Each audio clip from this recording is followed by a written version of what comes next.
Assalamualaikum warahmatullahi wabarakatuh. Baiklah, pada pertemuan kali ini saya akan mempresentasikan tentang pengeluaran atau belanja negara. Yang pertama mengenai pengertian belanja negara. Belanja negara adalah semua pengeluaran yang digunakan untuk membiayai kegiatan-kegiatan pemerintahan suatu negara dalam rangka menjalankan fungsinya agar dapat mewujudkan kesejahteraan pada rakyatnya. Yang kedua yaitu mengenai jenis-jenis pengeluaran negara. Dibagi menjadi dua, yaitu pengeluaran pemerintah pusat dan pengeluaran pemerintah daerah.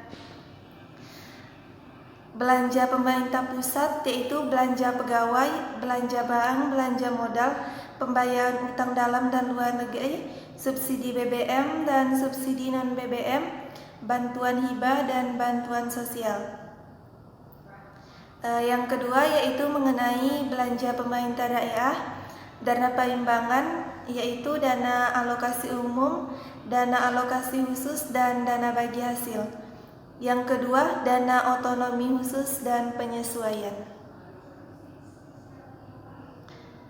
Penjelasan mengenai belanja pemerintah pusat. Yang pertama yaitu belanja pegawai.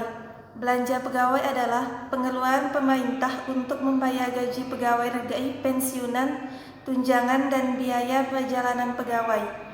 Yang kedua yaitu belanja barang. Pengeluaran pemerintah untuk memberi peralatan dan perlengkapan untuk kegiatan pemerintahan.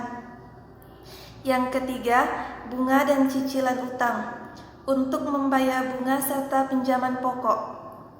Yang keempat, pengeluaran subsidi, yaitu pengeluaran negara untuk subsidi BBM dan subsidi non-BBM. Yang kelima, yaitu belanja rutin untuk membiayai gaji pegawai daerah.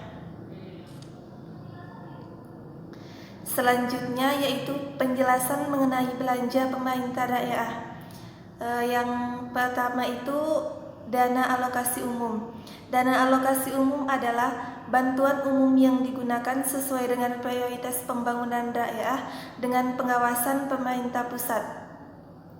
Yang kedua yaitu dana alokasi khusus, yaitu bantuan khusus yang digunakan untuk kegiatan pembangunan yang sasarannya telah ditetapkan oleh pemerintah pusat yang tujuannya mengurangi ketimpangan vertikal antara pusat dengan daerah.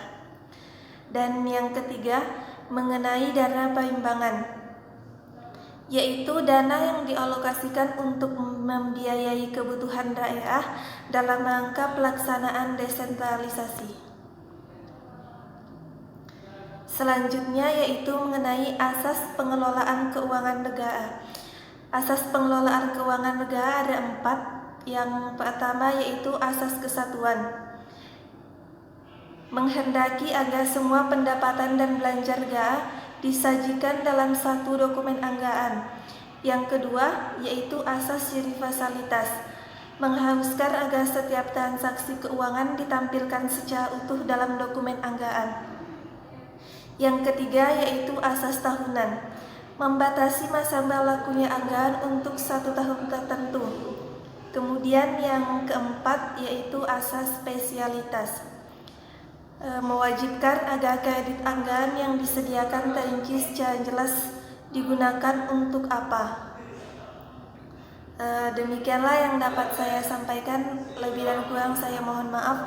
Wassalamualaikum warahmatullahi wabarakatuh.